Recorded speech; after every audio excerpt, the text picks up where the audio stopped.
Bill. God, we got half the Congress here. Speaker.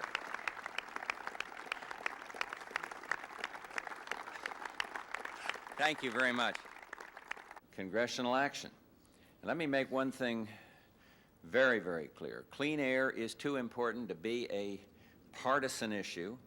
Anyone who allows political bickering to weaken our progress against pollution does a tragic disservice to every city in America and to every American in this country who wants and deserves clean air. And we work very hard on both sides of the aisle to craft a proposal that, for the first time in 2 decades, makes new progress for clean air. The Clean Air Act that Democrats alike, protecting the world's shared natural heritage must be a global universal priority. Just as environmental problems respect no borders, our solutions must transcend political boundaries. And that's why we're here at Answers. To make the Clean Air Act effective, you all know the great range of concerns that have to be balanced. Economic growth and job creation, environmental protection, mobility, unfettered commerce are all priorities that have to be considered. And they have been in our work here generations to come.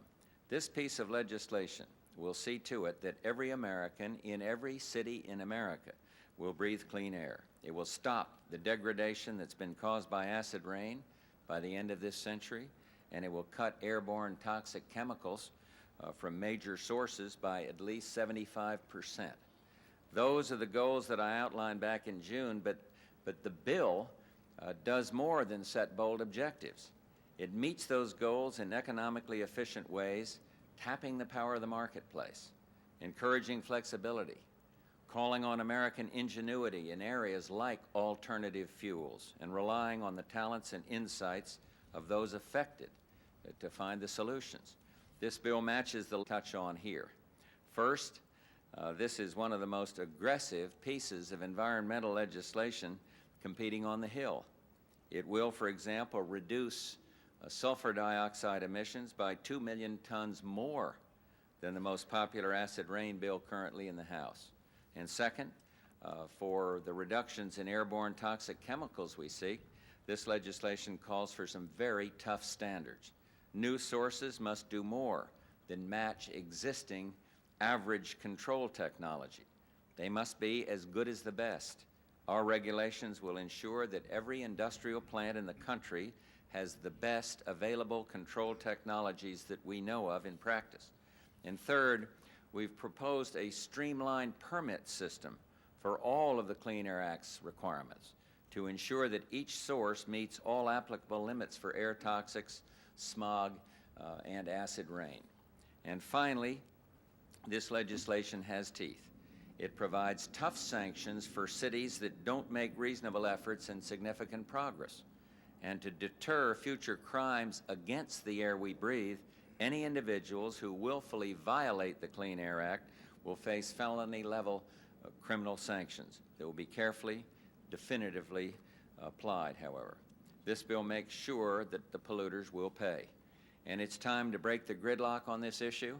It is time to cooperate for clean air by passing a new Clean Air Act this year.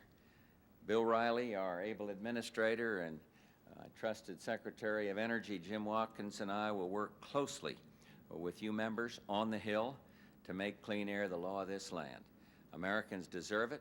I am absolutely convinced that this Congress can achieve it.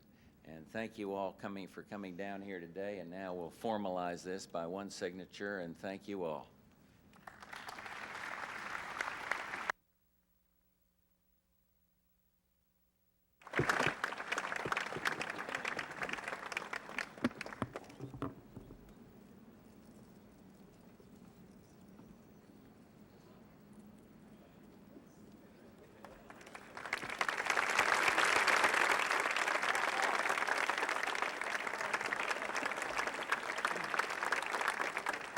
Environmental issues. And the economic summit in Paris was largely devoted to the environment. Clean air is too important to be a partisan issue. Anyone who allows political bickering to weaken our progress, outstanding efforts, and the bipartisan support Republicans and Democrats alike, protecting the world's shared natural. This piece of legislation will see to it that every American in every city in America will breathe of in practice. And third, we've proposed a streamlined permit system for all of the Clean Air Act.